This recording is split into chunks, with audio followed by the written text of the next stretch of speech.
Bueno, buenas tardes. Ahora sí, sean bienvenidos de manera oficial. Y la presente clase se está grabando.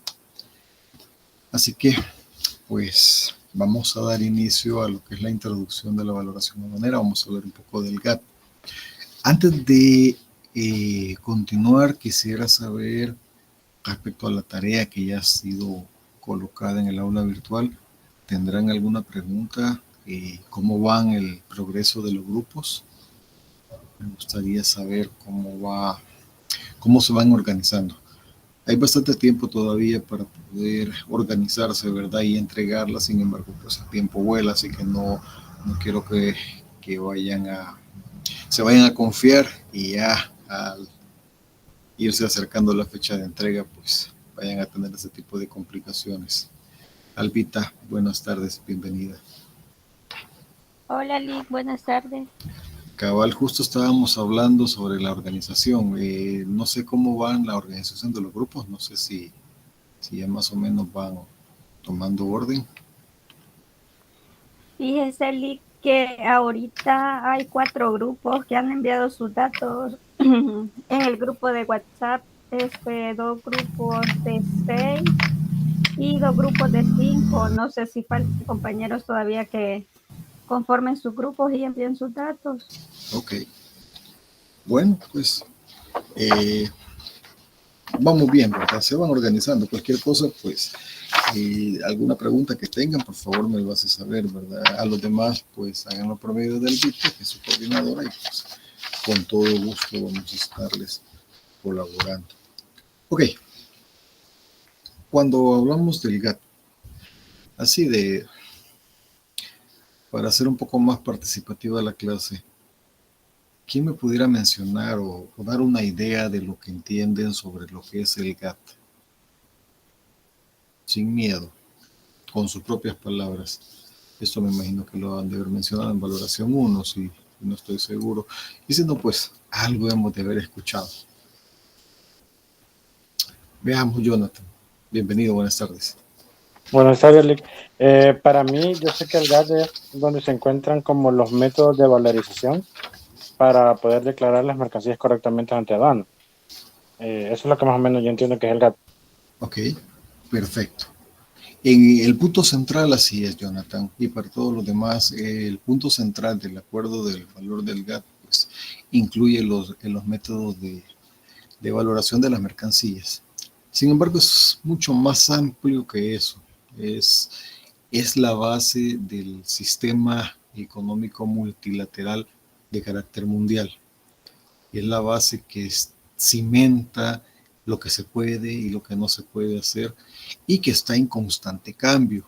Es decir, si bien es cierto el acuerdo, me refiero no al acuerdo, el acuerdo no está cambiando, pero sí me refiero a que está en constante crecimiento en el sentido de que el sistema multilateral pues se va expandiendo cada vez más, cada vez más.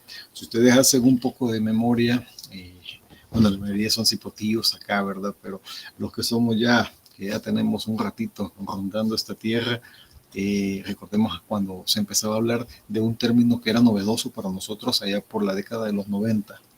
Allá por 1990 se comenzó a hablar de un término denominado la globalización. La globalización, o si bien se podía entender de una manera más técnica, la apertura al mundo, la apertura comercial al mundo. Fue en los 90 cuando se trabajó, bueno, no se trabajó, de hecho, fue en los 90 cuando se suscitaron una serie de cambios acá en nuestro país.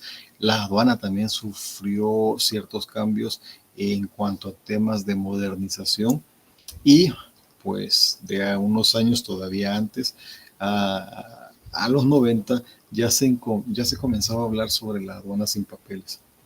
Al día de hoy casi podemos decir que se ha cumplido esa idea de la aduana sin papeles, ¿verdad? Pero todavía se sigue implementando. Sin embargo, se puede decir de que los adelantos tecnológicos han venido a colaborar mucho para poder hacer un poco más práctica la función tanto de la aduana como de otras muchas dependencias gubernamentales. Uno de los casos, de los más recientes, son los stickers de lectura ref, creo que se llama. Son un tipo de sticker que se pegan en la parte delantera de los vehículos transportistas de carga internacional, y los cuales estos son captados por lectores especialmente ya diseñados para ese tipo de viñeta, y lo que se hace pues es una pronta manejo, un pronto intercambio de información. Eso es lo que se logra con este tipo de tecnologías, con el hecho de agilizar el comercio exterior. Lo que se está logrando pues es que ya el transportista ya no se haga la orilla y empiece a hacer aquellas grandes colas y la presentación del montón de papeles. Sin embargo, pues siempre con el debido control, ¿verdad? Acordémonos de que la gestión de riesgo siempre está al tanto la Dirección General de Aduanas de aplicarla ante cualquier circunstancia que amerite.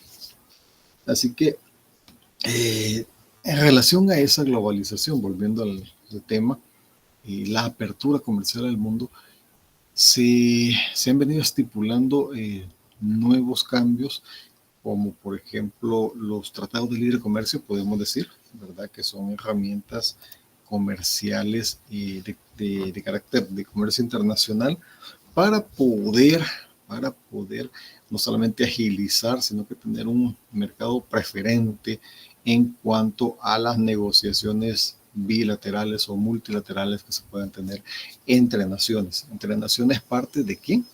De la Organización Mundial del Comercio. Sépase que lo que es el GATT con la OMC es, digamos, casi que lo mismo, aunque no es lo mismo. Es muy parecido, aunque no se le pueda determinar que es la misma cosa. Y dentro del GATT también hay una pequeña diferencia en la cual se estipula el GATT de 1947 y el GATT de 1994. Entonces usted me dirá, bueno, entonces tenemos diferentes acuerdos. No, no es así. Se le conoce de las dos maneras. El GATT del 47, el GATT del 94, es el mismo acuerdo, es el mismo GATT, con la diferencia que allá por 1947 va a estar atado a la tarea que usted está revisando ahorita, a esa serie de eventos que sucedió a mitad del siglo pasado, en donde la estructura del mundo cambió. Hablando en términos económicos, hablando en términos de poder. La estructura del mundo cambió, entonces se cimentaron las bases y se empezaron a poner de acuerdo las naciones, ¿verdad? ¿Qué vamos a hacer con qué vamos a hacer con el comercio mundial? En cierto aspecto, esto viene a generar un tipo de control en el comercio. Ahora, esto está de la mano, esto está amarrado con la parte que yo les decía, la parte de ayer, de esa parte conspiracionista. El poder absoluto, la búsqueda de un nuevo orden mundial. A la larga, si bien es cierto, hay unos temas que así se distorsionan un poco, como el tema UFO, igual lo repetí el día de ayer, el tema de los extraterrestres y cosas así, que bueno, de esos no los vamos a tocar, esos son temitas de ciencia ficción, ¿verdad? No los vamos a tocar acá, pero sí vamos a tocar un poco el tema del orden económico. No sé si ustedes ya comenzaron a hacer la investigación, pero de a poco se van a ir dando cuenta de que en muchas ocasiones pues el orden es necesario, y siempre tiene alguien que tomar la batuta, siempre va a haber alguien que va a decir, ok, pues se va a hacer lo que yo digo, o por lo menos vamos a votar, vamos a tirar a votación en que se haga lo que yo digo, ¿verdad? Y generalmente pues es el de mayor poder. En este caso pues en aquel entonces las grandes potencias realmente, bueno, el mundo era chico, metafóricamente hablando, acababa de ser impactada, o bueno, se estaba finalizando el conflicto mundial, el conflicto armado mundial, denominado Segunda Guerra Mundial. Y pues donde más afectación hubo fue en Europa. Y es ahí donde entra el Plan Marshall, que también es la parte que ustedes van a investigar, que es ese plan que Estados Unidos pues ejecutó para poder llevar a cabo la reconstrucción de una deprimida y devastada Europa. Los procesos de integracionistas de igual manera no son cosa nueva, ya provienen desde esas fechas más o menos, y al menos la zona euro tenía otro nombre, más adelante lo vamos a ver, ya se empezaba también a cimentar. Y dentro de todo esta devastación que dejó la Segunda Guerra Mundial, también se comenzaron a crear pues bloques de poder y bueno, si podemos recordar un poco lo que se estudia en la historia ya por básica, es que teníamos el capitalismo por un lado y al comunismo por otro, y fue algo que incluso nos llegó a afectar hasta acá, hasta nosotros, ¿verdad?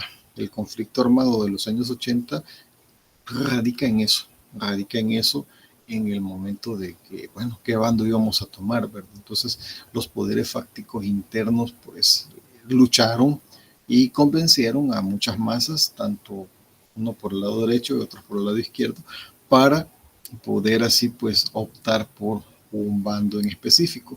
Fueron pocos los países que se cimentaron como tal: Cuba, Nicaragua, Venezuela, entre otros, que se cimentaron, ¿verdad? Izquierda netamente, y pues por un lado apoyándolos en aquel entonces el bloque de Rusia, que apoyado económicamente por el Comecon, que también es un tema que vamos a tocar más adelante. Les dije, para iniciar no nos vamos a ir de un solo con los métodos de valoración. Yo quiero pues extenderme un poco más en el que usted entienda la magnitud del por qué nosotros hacemos lo que hacemos, del por qué nosotros seguimos los lineamientos que se nos dictan y a cargo de quién están estos lineamientos. Más o menos así una metáfora. ¿Qué hubiese pasado si Adolfo Hitler hubiese ganado la guerra? Bueno, la mayoría fuéramos altos, chelones, ojos arcos. No se vaya a creer que éramos chiquititos con bigotito así cortito y el peinadito. De Hitler no era tan, apoyaba a la raza aria, pero como que no era tan ario él, ¿verdad? Pero es un chascarrillo. Pero viendo el punto de vista de la historia, el camino que la historia tomó, pues tiene mucho que ver en la actualidad, ¿verdad? ¿Qué hubiese pasado si Adolf Hitler hubiese ganado? ¿Qué hubiese pasado si este personaje, Winston Churchill, no le hubiera hecho frente, ¿verdad? Un personaje muy motivador de la época, en el cual pues fue bastante, sirvió de bastante apoyo para poder, digamos, crear o fomentar lo que somos ahora, ¿verdad? De a poco la historia fue tomando su curso, terminó el conflicto, luego pues el Plan Marshall se dedicó a construir la Europa, y con eso pues se consolidaba a los Estados Unidos de Norteamérica como la nación más poderosa de aquella época, y junto con otras naciones pues decidieron históricamente pues reunirse y decidir, ok, vamos a llegar a un acuerdo comercial en el que esto se puede hacer y esto no se debe de hacer, y que pese a ello también, como les digo al principio, surgieron los grandes bloques económicos, en donde, bueno, la lucha literalmente continuó. Posteriormente, años después, todavía se siguió, 15, 20 años más, se dio la famosa Guerra Fría, ¿verdad?, en la que ya se involucraba directamente Rusia por medio de Cuba en la amenaza hacia Estados Unidos, la búsqueda de la supremacía. Y una serie de cosas más que sucedieron, por ejemplo, el hecho de esa carrera de quién llegaba a poner el primer hombre en la luna, que al final pues esa carrera la ganó Estados Unidos con el astronauta Neil Armstrong, ¿verdad? Sin embargo, pues ya Rusia ya había puesto un cosmonauta en el, en el espacio, he olvidado su nombre, lo que va con Gary algo, les he fallado y no recuerdo el nombre, pero en esas cosas pues era una carrera constante. La historia nos ha venido enseñando de que la búsqueda de la supremacía, y no fue hasta los años 90 que el bloque cayó, ¿verdad? Lo que es la Unión Soviética pues cedió, y que pese a ello, aunque se dio y sucedieron un montón de cosas más, todavía no se termina como de consolidar. Si vemos la guerra actual que se tiene Rusia-Ucrania, no es una novedad, no es algo que acaba de nacer, eso viene desde hace mucho, mucho tiempo atrás, ¿verdad? Y bueno, las Naciones Unidas, que siempre ha sido la entidad primordial, que es la que ha estado detrás de todo esto para tratar de sofocar ese tipo de eventos, ¿verdad? Que literalmente son dañinos para la raza humana. Es decir, imaginémonos cuánto conflicto hemos tenido y cuánto retraso eso ha significado para nosotros. Solo el hecho de estar acá en El Salvador y haber sufrido un conflicto armado de 10 años, de 12 años me parece, ¿qué significó el retroceso para nosotros? Y posteriormente, pues el otro mal efecto, ¿verdad? El efecto negativo de las pandillas y todo eso, que gracias a Dios, pues ahora se está superando, ¿verdad? Y cosas nuevas que se nos vienen, ¿verdad? Nos salimos de una para caer a otra. Ustedes verán, pues la delincuencia común se ha disparado, pues es algo que no tiene nada que ver con la política, sin embargo son parte de los vicios sociales en los cuales vivimos. Bien, volviendo a la línea de lo que es el GATT, es acá en el punto histórico donde vemos que se pasa de un acuerdo a una institución, se pasa de un acuerdo a la institucionalidad, es decir, a ponerle un nombre, a ponerle una cara a ese acuerdo. ¿Qué era el GATT? Era un acuerdo, era una serie de artículos en el que los países firmantes decían, ok, sí, lo vamos a hacer, vamos a ponernos de acuerdo y lo vamos a cumplir, ¿verdad? Sin embargo, no existía esa institucionalidad como lo tienen otras entidades, como por ejemplo, ¿cuál podría decir? Bueno, para darles un ejemplo, la Cámara Internacional de Comercio. La Cámara Internacional de Comercio, aunque no se le parece a la OMC, pero está muy vinculada a lo que es el comercio internacional. Son los que regulan los términos comerciales. No son una entidad vinculante con acuerdos bilaterales, pero sí son una unidad guía en donde, en donde los países pues hacen uso de la información que ellos brindan, ¿verdad? Para poder aplicar el mutuo comercio internacional. Entonces, instituciones como esas son las que han garantizado el, digamos, el formato de la seguridad jurídica. ¿Qué me garantiza a mí, si yo fuera un empresario, de importar mercancías de X país? ¿Qué me garantiza a mí que ese país me va a cumplir? ¿Qué me garantiza que no me van a estafar, que no se me va a quedar a medio camino, que ellos no me van a subir el precio mientras esto viene de camino, mientras no lo he recibido? Es decir, todo eso es la parte que, bueno, una pequeña parte de la cual controla la Organización Mundial del Comercio, entre otros detalles, como por ejemplo, ¿Alguien de los presentes tiene idea de cómo fabricar uranio enriquecido? La verdad que es algo complicado, ¿verdad? No es tan fácil, habría que hacerlo. Sí, Por ahí nos dice Neida, no lo sabemos, ¿verdad? Porque de hecho no lo sabemos, pero sí se sabe de que ese producto se puede utilizar para muchas cosas buenas en el mundo farmacéutico, o es decir, en el mundo médico. El uranio enriquecido, que no es aquel que fue utilizado para la elaboración de la famosa bomba atómica y la bomba de hidrógeno, según tengo entendido. La bomba atómica, correcto. Así es, Leonel. Entonces, se puede utilizar para fines médicos, pero también se puede utilizar para fines bélicos. Entonces, ¿qué garantía tengo yo de poder evitar, de poder hacer que alguien evite que yo comercialice ese producto o que alguien más lo comercialice? Es decir, hay ciertas restricciones. Hay ciertas restricciones que se deben de cumplir. Obviamente, pues estamos hablando de, estoy exagerando un poco el ejemplo. Mire, pero nosotros aquí no tenemos como que la capacidad para poder hacer un producto así. Ok, entonces vamos a hablar de zapatos. ¿Sí? ¿Podemos hacer zapatos para venderlos al mundo? Claro que sí. ¿Existen restricciones? Sí existen restricciones, pero son restricciones, las restricciones básicas que literalmente no se ven, pero se cumplen.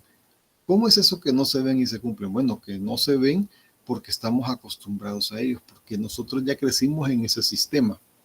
¿Cuántas horas laborales son las que se deben de trabajar al día? 8 horas, me parece. 8 horas del Senado también, ¿verdad? Pero ¿qué tal si yo les digo a mi gente, no, en la fábrica van a trabajar 14 horas al día y de lunes a sábado? Esclavitud, no. Sí, literalmente. No, ya son horas extras. Así lo disfrazan. Literalmente. Ahí en este caso estarían violando los estatutos ya fundamentados en lo que sería la ley del trabajo. Así es. Ahí se estarían violentando los derechos del trabajador. Y no solo nos estamos metiendo con el Ministerio de Trabajo de El Salvador, sino que ya estamos hablando de la institución de trabajo a nivel mundial, que se desprende de las Naciones Unidas también. Entonces, todo ese conglomerado que nos da el respaldo jurídico nos dictamina a nosotros cómo debemos vivir, pero también nos enmarca en nuestras obligaciones y en nuestros derechos. Entonces ese es el punto céntrico que se debe de visualizar cuando vamos descubriendo de que estas potencias se fueron organizando en aquel entonces y empezaron como que a cimentar la base jurídica para ver cómo es que iba a funcionar, digamos, el mundo. Es decir, de una manera controlada. Retrocedamos en el tiempo, a título personal, retrocedamos en el tiempo. A mí siempre me ha gustado poner casos, ejemplos de lo más básico posible para poder hacer entender un poco la idea ya a nivel macro. Pero retrocedamos en el tiempo cuando, bueno, usted estaba chavito, si usted se crió con sus papás, con su mamá, con su papá, incluso si usted se crió con su abuela. ¿Qué pasaba cuando eran las 8 de la noche y usted andaba felizmente jugando allá afuera, andaba donde el amiguito, donde la amiguita, y eran las 8 de la noche y bueno, y no se entraban? Allá iba la señora con la chancla en la mano, ¿verdad? Te vas a entrar ya porque mañana hay escuela. Tenés que levantarte a estudiar. Mira que no has hecho la tarea, o que vení, tenés que cenar para que después te vayas a dormir. Seamos sinceros. A los que vivimos esa etapa, tal vez posiblemente no todos, la mayoría eran muy bien portados, no era necesario que los anduvieran allá chancleteando, ¿verdad? Pero algunos que no lo fuimos, ¿nos gustaba esa etapa o no nos gustaba?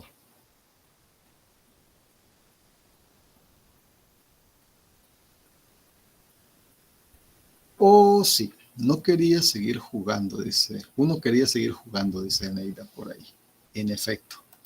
Uno quería seguir jugando y decía uno, hey, ¿por qué y ya estoy grande? O que de repente usted quería salir con sus amigos, apenas tenía 12, 13, 14 años, usted quería irse a la playa, bueno, y su mamá le decía, bueno, aquí no te mandas, aquí mientras comas y vivas bajo este techo son mis reglas, así que no vas a salir. Pues, ¿a quién le gustaba que se le tratara de esa manera? Yo creo que de los que tuvimos esa experiencia, pues yo creo que a nadie. ¿Sí, Alirio? Sí, yo creo que algunos, ¿verdad? No creo que todos están muy jóvenes, pero igual Ajá. sería bonito porque a pesar de que los papás lo condicionaban a uno, ¿verdad? Primero le decían, haz la tarea y terminas y te vas a jugar. Y hay veces eran las 12:30 de la noche y uno jugando pelota todavía. O las niñas tal vez jugando allí donde estábamos tal vez los demás, pero sí se veía una etapa muy bonita que era condicionada siempre, pero de una forma saludable, digamos, para uno. Así es. Y ese mismo condicionamiento que existía, pues muchas veces como que molestaba, ¿verdad? Decía uno, no, yo quiero seguir. Y el gran sueño de querer ser mayores para ya no estar ligados a ese yugo familiar, ¿verdad? A ese peso de compromiso de andar haciéndole caso a mamá, a papá, a la abuela, al abuelo. Sin embargo, era parte, esa etapa era parte de la formación de cada uno de nosotros como personas. Entonces, aunque eran requerimientos, eran directrices, eran condicionamientos, uno no estaba muy de acuerdo, pero usted y yo sabemos que si no hubiese sido así, usted y yo seríamos vaguitos tal vez. Es más, no estaríamos aquí, no se sabe en qué andaríamos, o ya no andaríamos, así de simple, porque nos íbamos a salir de la tangente, ¿verdad? Nos íbamos a perder allá en el yo quiero, en el yo hago lo que a mí se me plante la gana y nadie tiene por qué decirme nada. Esa, esa, ese ejemplo, ese ejemplo del condicionamiento que estamos hablando de las etapas más básicas de nuestra vida es lo que se implementa acá. Es una serie de requisitos, es una serie de condicionamientos que los países deben de aplicar, que deben de anteponer ante sus leyes. Recordémonos que la misma pirámide de los niveles de leyes nos dice que incluso eh, cualquier acuerdo internacional va a sopesar quizás por sobre cualquier ley nacional. Incluso hasta en eso estamos nosotros, en nuestro respaldo jurídico, hasta en eso estamos como que estamos adoctrinados a que debemos cumplirlo, ¿verdad? Y es la manera de cómo se ha venido dando el ordenamiento mundial. Ahora, imaginémonos un mundo anarquista, un mundo sin este tipo de control, un mundo en donde cada país haga lo que se le pegue la santa gana. Esto sería un caos. Y de hecho nosotros, como El Salvador, no tendríamos la soberanía que tenemos, porque hay que aceptarlo. Somos pobres en recursos, ¿verdad? No tendríamos como que la mayor defensa para poder decir, no, aquí no se metan con nosotros. No tendríamos un personaje que estaría luciendo sus misiles a cada rato y estar diciendo, no, yo tengo misiles y tengo poder, ¿verdad? No se metan conmigo. Estoy hablando de Corea del Norte, por ejemplo. Seremos un país bastante vulnerable, bastante vulnerable. Sin embargo, pues siendo el mundo como es, siendo un país vulnerable y económicamente hablando, estamos amparados a la Organización Mundial del Comercio y en cierta manera pues tenemos esa garantía jurídica. Estamos amparados a las Naciones Unidas, que también nos da la garantía jurídica. Entonces, toda esa parte macroeconómica es la que nos fomenta a nosotros y nos garantiza poder competir a nivel mundial. Ahora bien, eso tiene dos, digamos, es un cuchillo de doble filo. Esto tiene dos caras porque, si bien es cierto, tenemos la seguridad jurídica y la apertura global, pero hablemos de competencias. ¿Será que tendremos la competencia para poder ser competitivos a nivel mundial? Sí ha sido algo pues bastante duro para nosotros y eso se puede ver justo de la década de los 90 para acá, se puede ver cómo nuestra economía vino tambaleándose, muchas empresas que habían ya no están, algunas pues han logrado subsistir, pero han tenido que modificar Nuestra parte de la producción, y si hacemos un poquito de referencia al pasado, hace ratito mencionaba los zapatos, y sí hemos sido un país productor bastante de material de calzado. Las empresas mayormente reconocidas, vamos a hablar de marcas, la ADOC, por ejemplo, Industrias Caricias, no sé si habrá otra, no sé si alguien sabe, me puede ayudar, pero empresas bastante estables, bastante fuertes, que hasta mediados de la década de los 90 pues lo eran, y luego pues tuvieron que venir a modificarse porque literalmente nos invadió el gigante asiático. Los precios de los zapatos pues se vinieron abajo. Claro, son zapatos que le duran 3 meses a uno, pero los precios son más accesibles y no se puede competir con la tal vez en calidad sí, pero en precio no. Y luego pues la apertura también, no solamente de Asia, sino que también de Estados Unidos, para la importación de Estados Unidos. En el sector del calzado, me parece que hay estudios por ahí, estudios de la mercadotecnia, ¿verdad? Estudios también económicos del impacto que esto ha tenido. Y solo estoy hablando de un pequeño rubro, no estoy hablando de muchas cosas. Entonces, esa es la parte como que, la parte difícil. Se podría mencionar también a su vez la cuestión esta de la compra de los insumos usados, del calzado usado, que también vino a afectar un poco lo que es la producción de zapatos aquí. La producción nacional, correcto. La saturación de zapatos, el florecimiento de almacenes de venta de ropa y calzado usado, cabal, como dice Leonard, que si bien es cierto, ha venido como digamos, ha venido a apaciguar un poco la economía en el bolsillo individual de las personas. Pero en cuanto a la producción, sí ha venido a impactar de manera negativa. Es bastante complicado tratar de hablar en términos simples sobre la competencia global que pudiéramos llegar a tener o no. Literalmente, pues somos un país, ahora sí somos un país bastante vulnerable. Nuestra producción pues no es la de años atrás. Si ustedes se dan cuenta, el declive del café, como nos ha afectado bastante, el declive de la caña de azúcar también. Si son un poco observadores, aquí por la zona de Nejapa, Quesalte, donde habían cañales, vastos y vastos cañales, ahora se están convirtiendo en residenciales.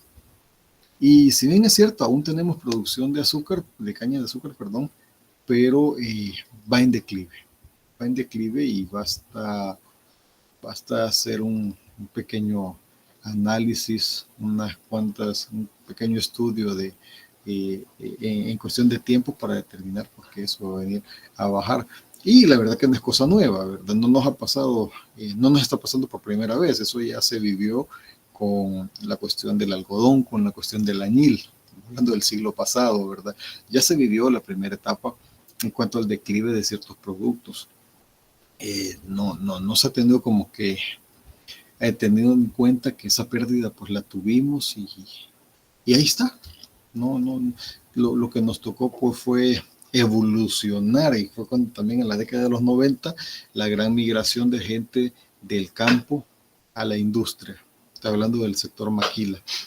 Fue también en la década de 1990 cuando el sector maquila se incrementó en gran manera, y pues mucha gente que lograba, se dedicaba al trabajo agrario, migró y pues se sometieron al trabajo de la industria. Pero ese es en términos internos nuestros, ¿verdad?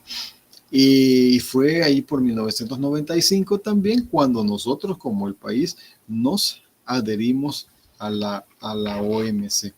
Pero bien, volviendo al tema histórico del GATT y la OMC, vamos a decir de que en lo que les he estado mencionando, la OMC es la magna por excelencia en relación al sistema multilateral de comercio. Es decir, es un sistema de carácter mundial que controla, que revisa, que vigila que todos los acuerdos que se dan de carácter bilateral o multilaterales se cumplan. Y no es un proceso fácil poder adherirse. De hecho, ya vamos a entrar allá a la página de la OMC para que ustedes puedan ver más o menos el proceso, bueno, las bases del proceso. Y les voy a dar un link también. Yo creo que la mayoría de ustedes ya tienen acceso a la plataforma del e-learning de la OMC. Por ahí hay una cuestión que nos habla sobre la adhesión, ¿verdad? Ahí usted es libre, usted si se quiere someter para investigar un poco sobre cómo es la adhesión. Pero bien,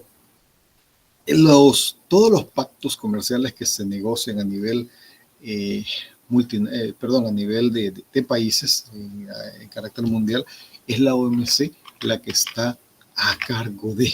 Son ellos los que están controlando, son ellos los que evalúan, son ellos los que primero pasan a los que quieren entrar como observadores y después de pasar un proceso los someten al proceso de adhesión.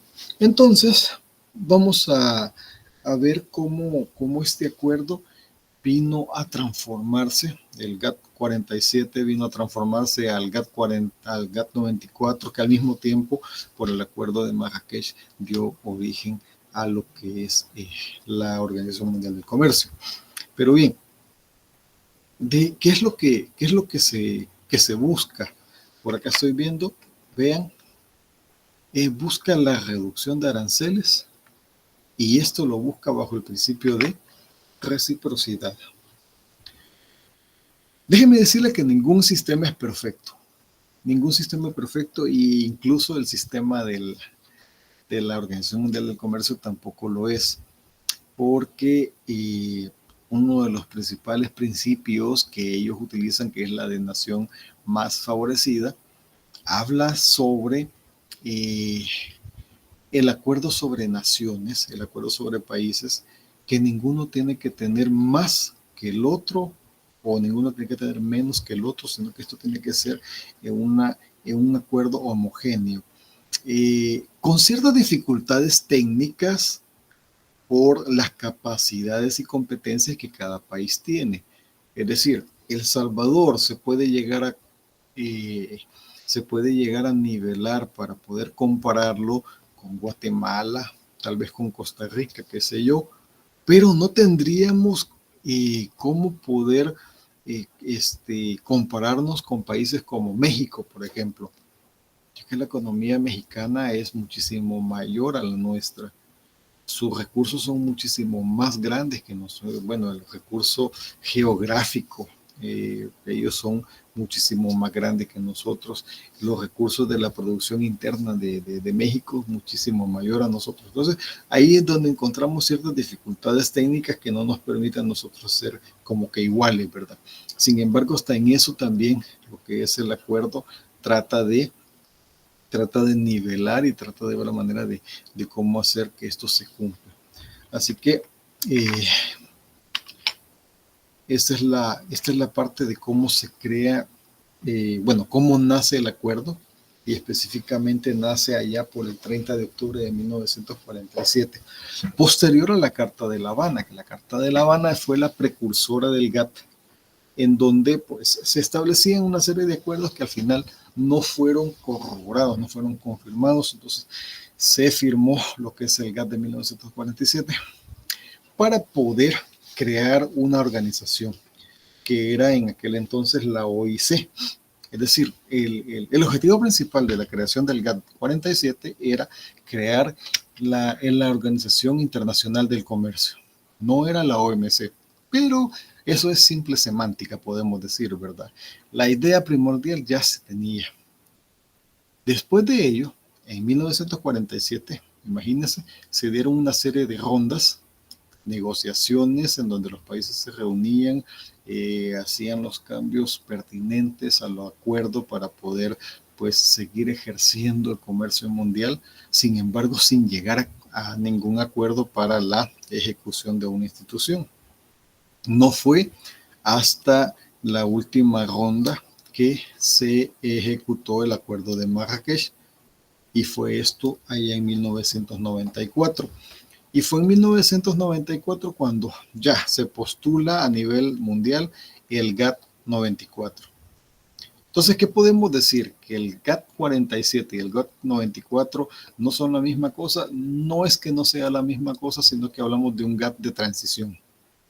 El GATT 47 fue el acuerdo de transición que duró muchas décadas para lograr cimentar a lo que es el organismo, y no fue hasta el GATT, hasta la última ronda que se cimentó el acuerdo de Marrakech para poder dar inicio a la nueva era del sistema multilateral mundial.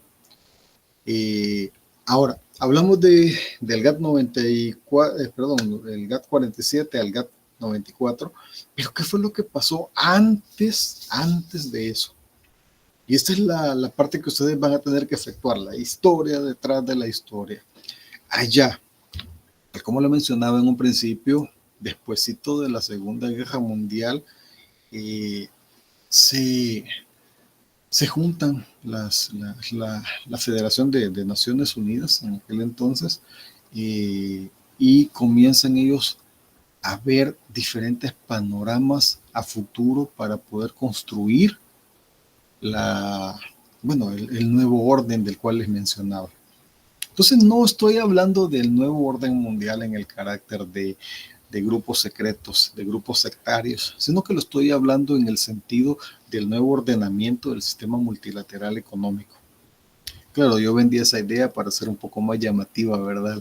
La clase y hacerla menos aburrida. Acordémonos que la historia, pues, siempre tiene la tendencia a ser aburrida, pero en este caso no la vamos a hacer así, sino que la vamos a disfrazar, dije yo, así para captar su atención. ¿Qué fue lo que pasó después de la Segunda Guerra? Bueno, se dio el evento de la Conferencia de Naciones de Bretton Woods. ¿Pero por qué Bretton Woods? Bueno, este era un lugar que así se le llamaba.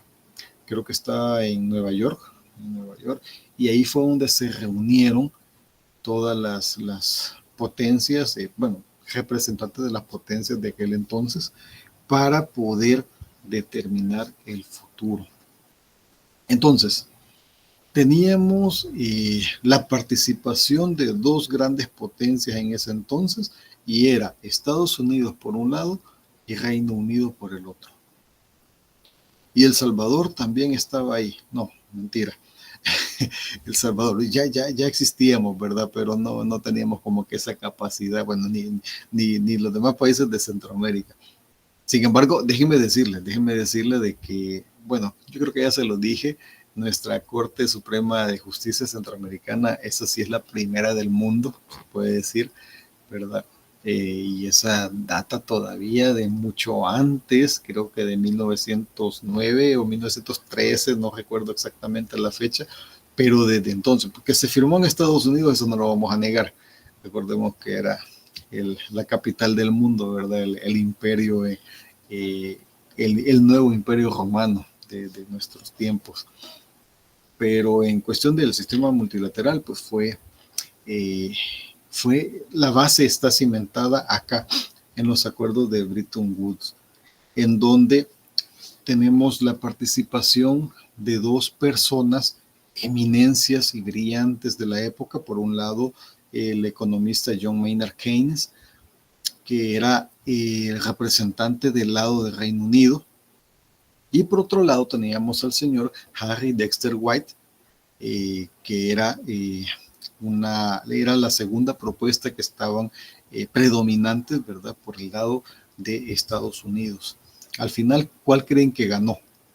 ¿La del señor John Maynard Keynes o la del señor Harry Dexter White?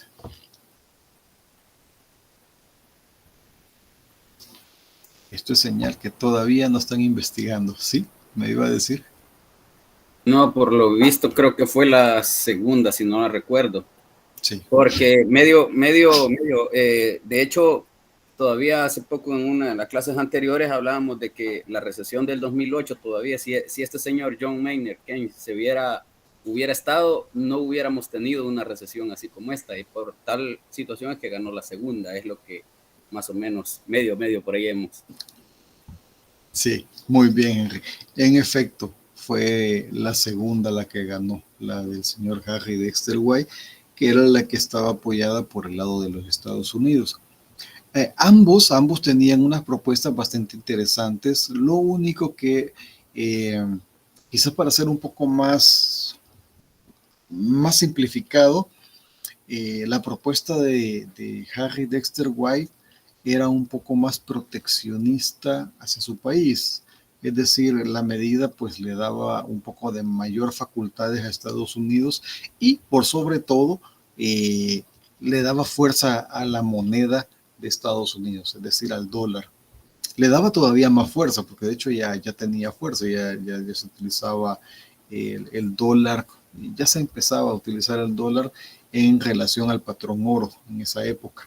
Sin embargo, la propuesta de John Maynard Keynes era, a pesar de que era británico, era un poco más expansionista, era una propuesta mucho más global.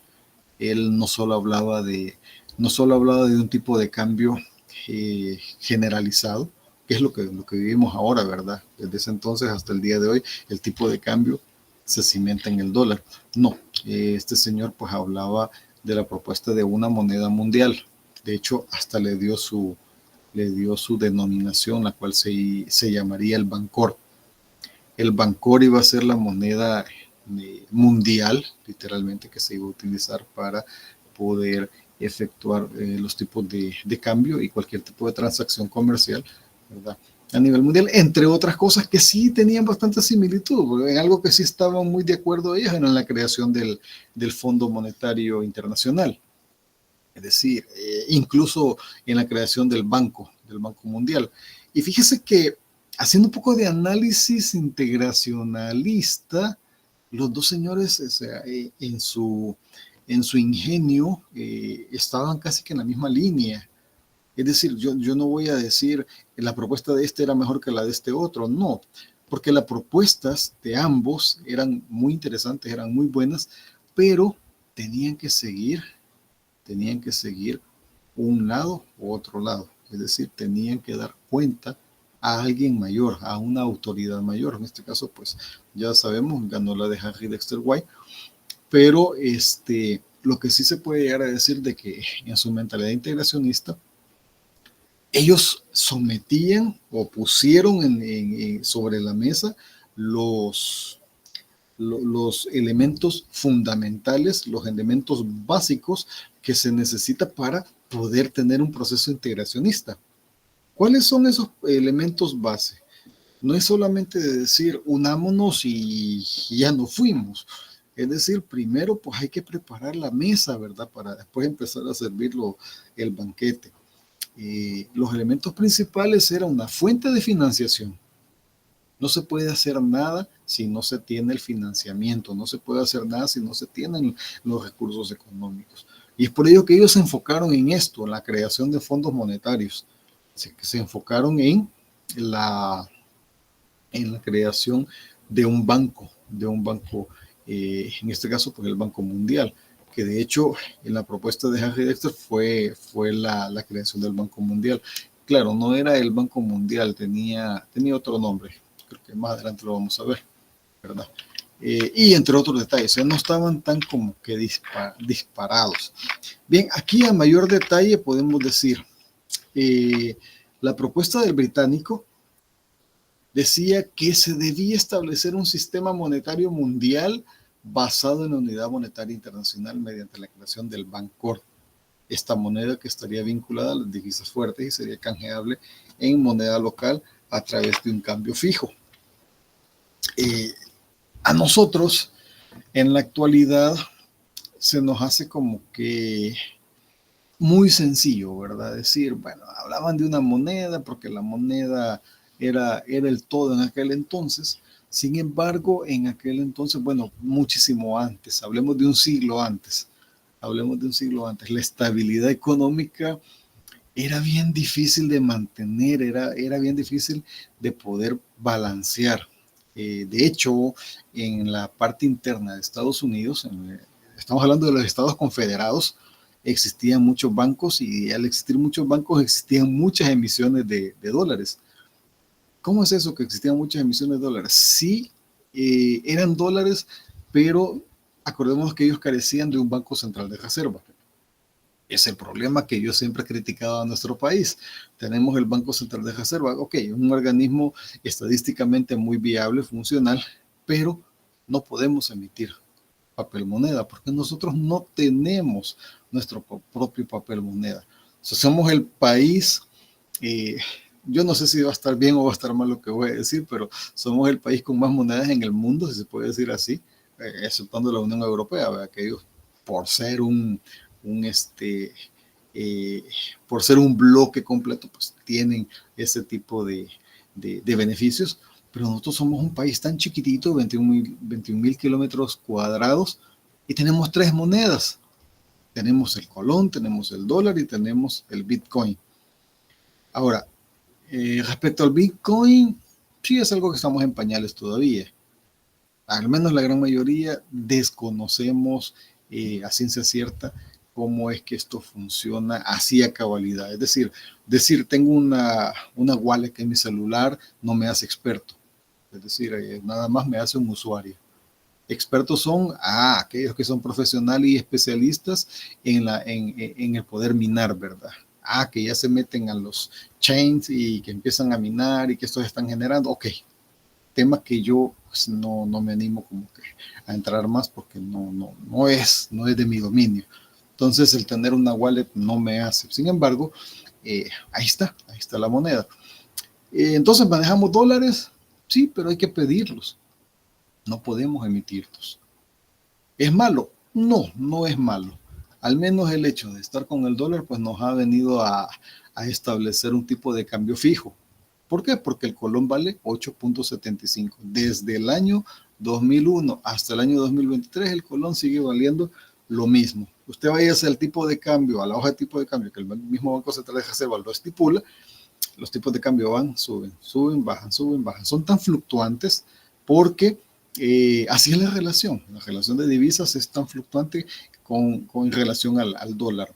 Así que por ello, pues, no es malo, tampoco es bueno, porque hablemos de colones, sí, manejamos colones, pero no son viables. La ley de integración monetaria, que es la que le dio vida que le dio entrada al dólar, dictamina de que nosotros podemos ir a cualquier lugar y hacer transacciones en dólares y en colones. Pero no podemos hacer transacciones en colones simplemente porque no tenemos. Y si no tenemos es porque el Banco Central de Reserva ya no emite. Entonces es una moneda literalmente, no sabría decirle virtual, que lo más probable es decirle mejor llamada muerta, una moneda muerta. Legalmente pues todavía sigue vigente. Así que en Estados Unidos se manejaban, estamos hablando de del siglo XIX, allá por los años 1800, habían bancos que quebraban de repente y todos esos billetes que habían emitido automáticamente quedaban sin valor. Entonces, eso ya ni era ni fluctuante, o sea, eso ya era una cuestión de crisis mayor.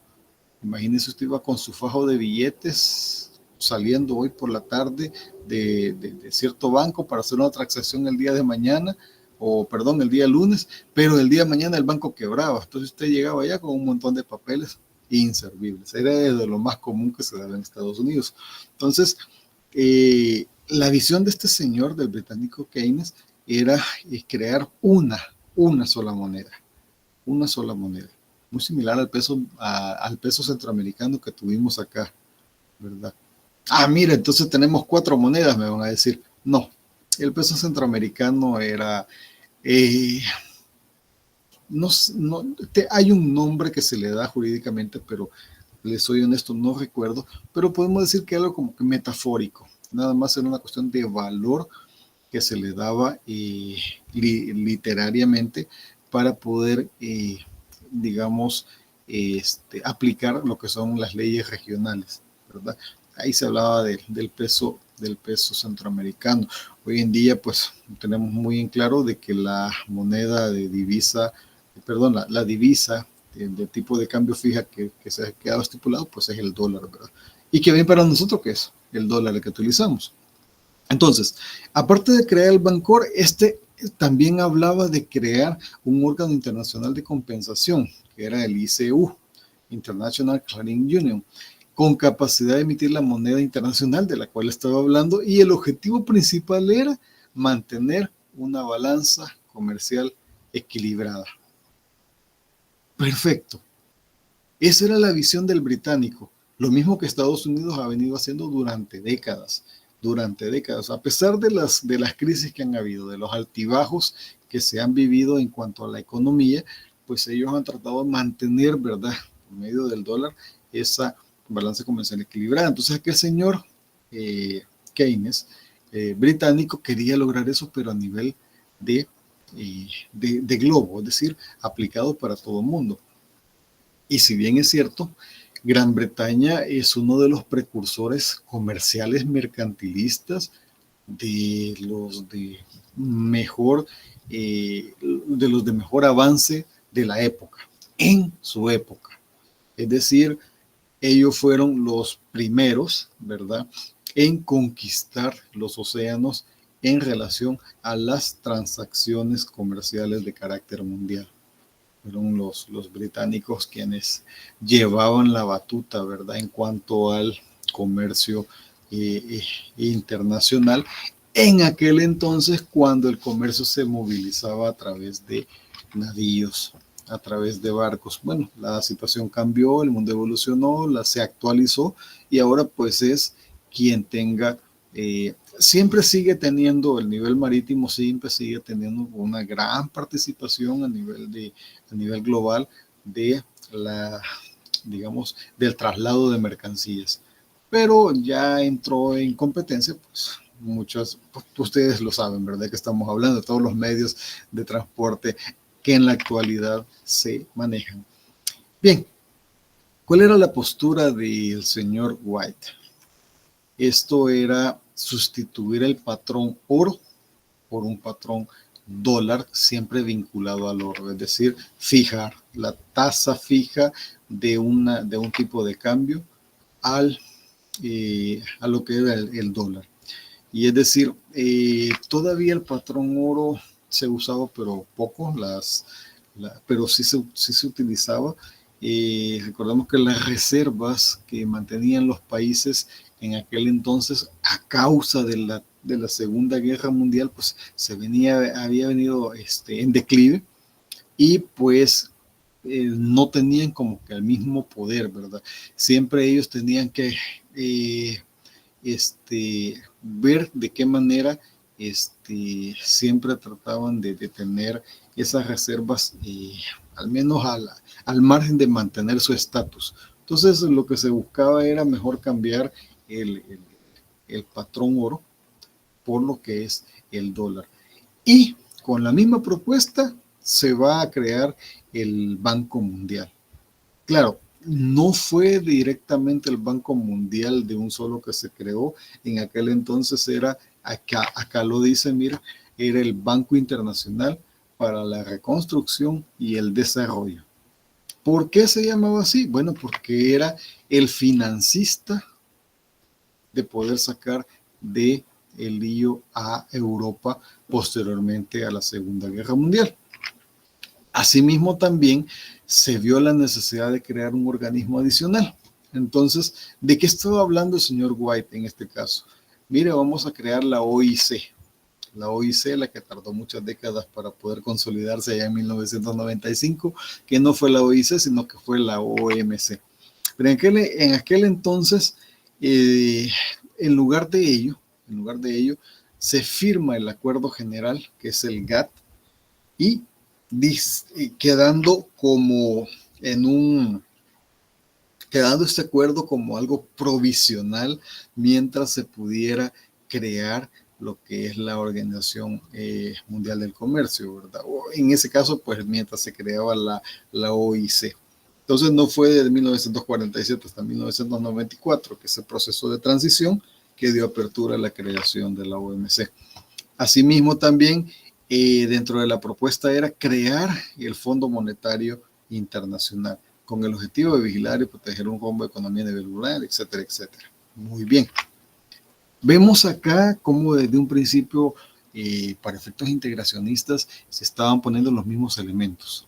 Entonces, haciendo un comparativo a nuestro bloque, podemos ver también los elementos cómo se presentan. Cuando digo nuestro bloque, estamos hablando del SICA, ¿verdad? Estamos hablando del Sistema de Integración Centroamericana. Entonces, si usted se fija, ¿cuál es el banco de nuestro bloque? ¿Alguien nos recuerda? Me va a decir que el Banco Central de Reserva.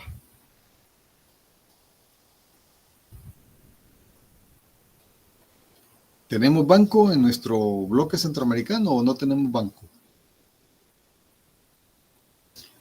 La entidad que se encarga de financiar los proyectos de desarrollo de carácter regional acá en la región, ¿qué banco es? El BCIE. El BCIE. Exactamente, así es, el BCIE. Entonces ya tenemos un elemento de los que se estaba tratando la parte integracionista. El BCIE, el Banco Centroamericano de Integración Económica, eso es para nosotros lo que el sistema multilateral de aquel entonces, que por cierto en pañales, creaba lo que es el Banco Mundial. Entonces, luego de ello, pues también tenemos otros elementos. La Corte Centroamericana de Justicia, ¿cómo se llama también lo otro? Los presidentes, que son literalmente muy parecidos a nuestros tres poderes, ya hablando a nivel nacional. O sea, lo hemos venido regulando, acortándolo más. Cuando hablamos de a nivel nacional, tenemos los tres poderes, ¿verdad? Unos dirán que son cuatro. Actualmente como que fuera uno, ¿verdad? Pero no lo he dicho yo. Pero fuera de broma, poder legislativo, el ejecutivo y el judicial. Pues a nivel de bloque también lo podemos ver como igual, ¿verdad? En donde el ejecutivo pasan a ser la junta de presidentes o la junta de ministros, muchas veces en representación de. Luego la Corte Centroamericana de Justicia, que literalmente vendría a reflejarse en lo que es el poder legislativo, perdón, el poder judicial, ¿verdad? Y finalmente el poder legislativo, que a nivel de bloque viene a ser,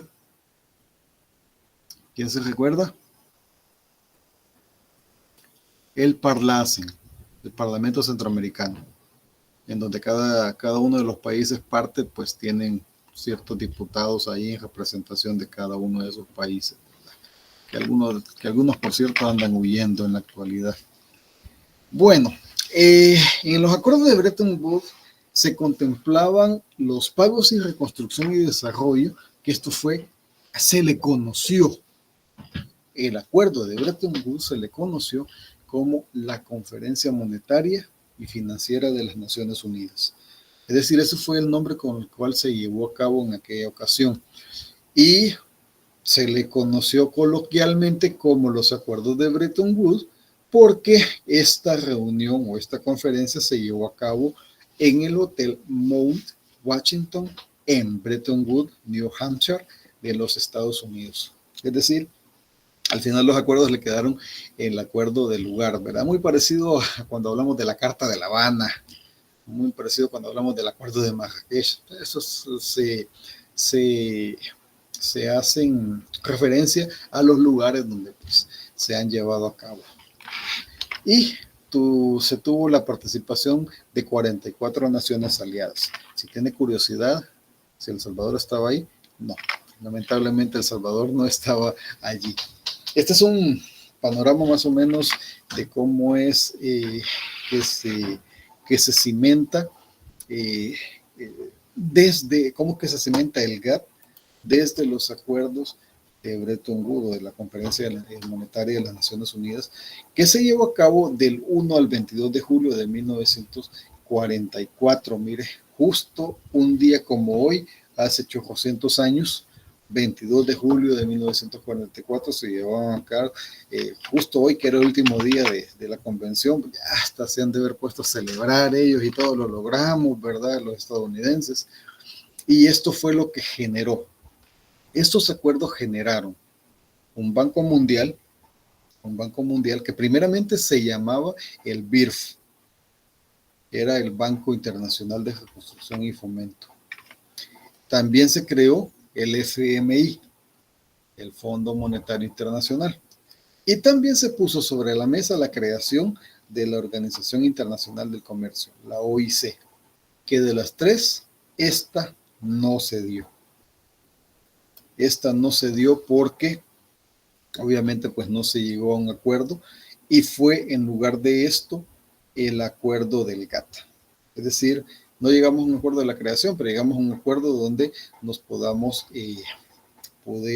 donde podamos tener la seguridad jurídica de nuestras transacciones. Entonces se firma el Acuerdo General sobre Aranceles Aduaneros y Comercios, GATT, consistiendo en un acuerdo provisional de aranceles y comercio. Es decir, esto fue visto como algo provisional, ¿verdad? Mientras se creaba la OIC, que al final pues se vino a convertir en lo que es la OMC.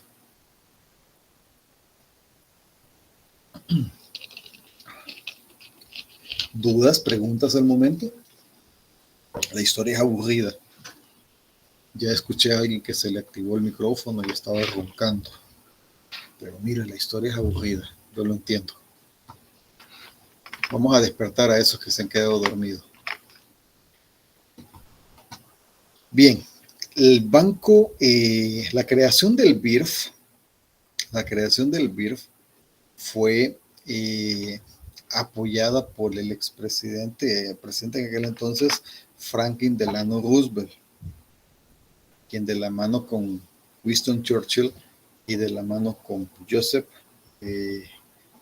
¿qué? Lenin, se me olvidó el nombre del ruso, pusieron un alto a la Segunda Guerra Mundial, derrotaron a Adolfo Hitler, pero igual había que reconstruir la Europa. Entonces viene el BIRF y es cuando se da a cabo esa intervención de los Estados Unidos. Pasado ese tiempo, estamos hablando de la década de los 40, finales, ¿verdad? Inicios de los 50, pero en el 71 el presidente Richard Nixon declaró la no conversión del dólar en oro y su total devaluación. Sabemos que la presidencia de Nixon, bueno, de hecho fue el único presidente que le ha tocado dimitir en Estados Unidos históricamente, y tristemente para la vergüenza de ellos, fue una administración bastante complicada, ¿verdad? Que hasta pues tiene mucho que ver esa intervención de parte de él. La Carta de La Habana. La Carta de La Habana es un documento en el cual fueron gestionados los acuerdos establecidos en la Conferencia de Comercio y Empleo de las Naciones Unidas, que se realizó el 12 de noviembre del 47 al 24 de marzo del 48. Esta estipulaba la creación de la Organización Internacional del Comercio, que expandiría el comercio mundial y eliminaría las barreras que lo dificultaban. 50 países concordaron con la Carta de La Habana, pero el Congreso de los Estados Unidos no lo ratificó y esa organización, ese organismo nunca se constituyó. Es decir, esto fue como que el primer intento fallido de la creación de la OMC. Se alinearon todos los países y dijeron sí, lo vamos a hacer, pero al final el Congreso pues vio algo que no les parecía y seguramente pues no lo apoyaron, y desde entonces, tras sus fracasos, se elabora, permítame, tras su fracaso se elabora lo que es de manera provisional el acuerdo. Que que ha sido funcional durante todas esas décadas, ¿verdad? Bien, estoy viendo que el tiempo ya nos comió, estamos a 5 minutos de iniciar la siguiente clase, ¿verdad? Así es, correcto, ahí estoy viendo que lo que nos dice Neida. Vamos a dejar acá, si tienen dudas, lo hacemos rápidamente. Si no, pues dejamos acá y vamos a continuar la siguiente clase. Yo con gusto pues les voy a compartir el video en el aula virtual y parte del material para que ya lo tengan ustedes listos para estudiar la próxima semana. ¿Preguntas? ¿Dudas? No, de mi parte no. Estamos muy bien. Todo bien. Perfecto. Bueno, entonces nos vemos en breves, ¿verdad? Para algunos ahí en clasificación. Nos quedamos acá con lo que es esta asignatura. Pues sí, muchas gracias por su atención. Cuídense, nos vemos en breves. Gracias. Adiós. Gracias, Lick. Hasta luego.